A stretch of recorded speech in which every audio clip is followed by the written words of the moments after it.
never slow up, no I don't take shit. I got no love for the fakeness. If you wanna play tough and wanna hate this, I'll always show up. Perjalanan Veda Ega Pratama di musim Moto3 2026 benar-benar menjadi cerita yang tidak banyak diprediksi sejak awal. Memasuki musim sebagai seorang rookie, ekspektasi publik sebenarnya tidak terlalu besar jika dibandingkan dengan sorotan yang tertuju pada Brian Uriarte, juara Red Bull Rookies Cup 2025, yang langsung bergabung dengan tim papan atas Red Bull KTM Ajo. Namun, hanya dalam beberapa seri awal, peta persaingan langsung berubah drastis, dan nama Veda Ega Pratama justru melesat menjadi pusat perhatian di paddock Moto3. Sejak balapan pembuka di Thailand, Veda sudah menunjukkan bahwa dirinya bukan sekedar pelengkap grid. Finish di posisi kelima dalam debutnya bukan hanya hasil yang solid, tetapi juga sinyal kuat bahwa ia mampu beradaptasi dengan cepat di level Grand Prix yang jauh lebih kompetitif dibandingkan ajang junior. Banyak pengamat awalnya menganggap hasil tersebut sebagai kejutan sesaat, tetapi Veda dengan cepat membungkam keraguan itu di seri berikutnya. Di Brasil, Veda mencetak sejarah penting dengan meraih podium ketiga. Hasil tersebut bukan hanya menjadi pencapaian pribadi, tetapi juga tonggak bersejarah bagi Indonesia di kelas Moto3. Untuk pertama kalinya, pembalap Indonesia berhasil berdiri di podium dalam kejuaraan dunia balap motor. Momen itu langsung mengangkat nama Veda secara global dan membuat banyak tim serta rival mulai memandangnya sebagai ancaman serius. Yang lebih mengesankan adalah konsistensi performanya. Di Jerez, Veda kembali menunjukkan mentalitas kuat dengan melakukan comeback luar biasa dari posisi start ke-17 hingga finish di posisi ke-6. Dalam balapan tersebut, ia juga mencatatkan top speed tertinggi mencapai 222,2 km per jam, sebuah indikator bahwa ia tidak hanya cepat, tetapi juga mampu memaksimalkan performa motor dalam kondisi balapan yang penuh tekanan. Kemampuan seperti ini jarang dimiliki rookie, karena biasanya pembalap baru membutuhkan waktu lebih lama untuk memahami karakter motor dan strategi balapan. Performa impresif ini membuat Veda kini memimpin klasemen Rookie of the Year dengan raihan 37 poin dan menempati posisi 6 klasemen umum. Posisi tersebut menempatkannya sejajar dengan pembalap-pembalap yang jauh lebih berpengalaman, sebuah pencapaian yang menunjukkan bahwa Veda tidak hanya cepat, tetapi juga matang dalam pengambilan keputusan di rintasan. Keberhasilan Veda secara tidak langsung memberikan tekanan besar kepada kubu KTM, terutama tim Red Bull KTM Ajo. Brian Uriarte, yang sebelumnya digadang-gadang sebagai bintang masa depan, justru mengalami kesulitan menjaga konsistensi. Dalam beberapa seri terakhir, ia kerap finish di belakang Veda, termasuk di Jerez, di mana ia hanya mampu menempati posisi ke-11. Perbandingan ini menjadi sorotan utama di paddock, mengingat pada musim sebelumnya di Red Bull Rookies Cup, Uriarte berhasil mengungguli Veda. Kini situasinya berbalik, dan Veda tampil lebih stabil di level yang lebih tinggi. Fenomena ini memicu berbagai diskusi di kalangan pengamat MotoGP dan Moto3. Banyak yang menilai bahwa kekuatan utama Veda terletak pada kemampuannya membaca balapan.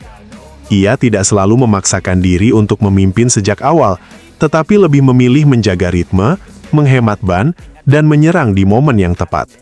Strategi ini terbukti efektif di kelas Moto3, yang dikenal sangat kompetitif dan sering menghasilkan pertarungan ketat hingga lap terakhir. Selain itu, kerjasama dengan Honda Team Asia juga menjadi faktor penting dalam perkembangan Veda.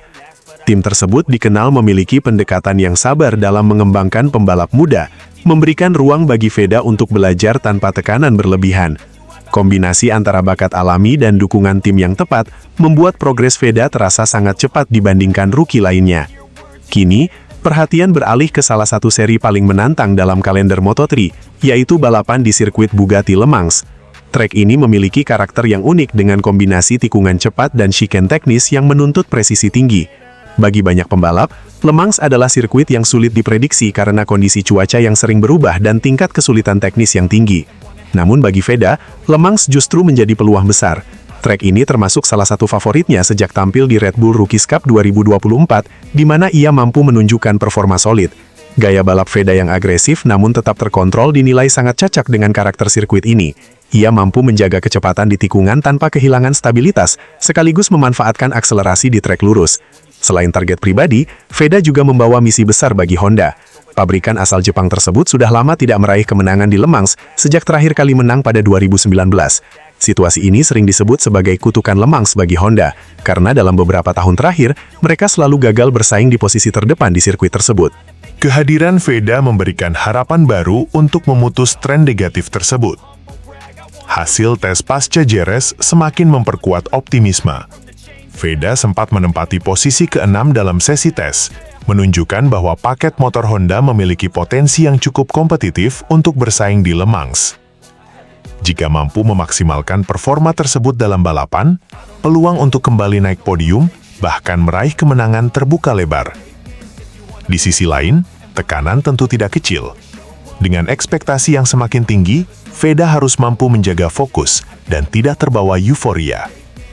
Moto3 dikenal sebagai kelas yang sangat ketat, di mana perbedaan waktu antar pembalap seringkali sangat tipis. Kesalahan kecil saja bisa membuat posisi terlempar jauh ke belakang. Oleh karena itu, konsistensi dan ketenangan menjadi kunci utama jika Veda ingin terus bersaing di papan atas. Bagi Indonesia, kiprah Veda di Moto3 2026 memiliki arti yang jauh lebih besar dari sekedar hasil balapan. Ia menjadi simbol kebangkitan motorsport Indonesia di kancah internasional. Dukungan publik terus mengalir, dan setiap penampilannya selalu dinantikan.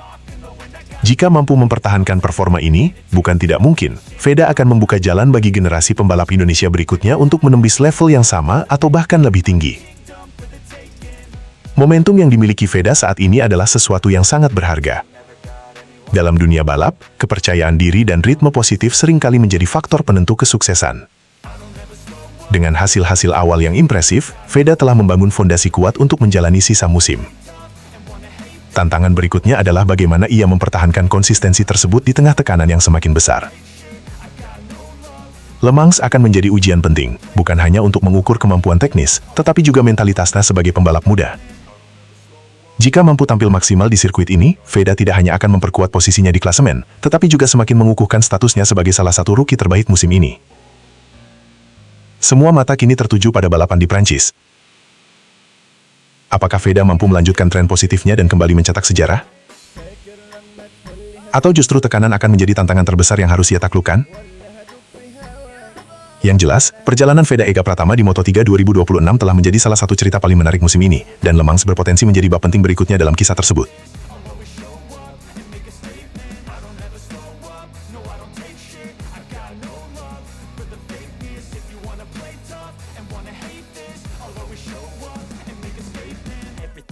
So instinctive and so passionate. Every word I move so descriptive like an adjective. I got a vendetta against people who patented being negative when you should be getting after it. I got facts over tracks, this and that, spitting slow, spitting fast. I could roast, I could gas, think I'm okay at last, but I don't know if that can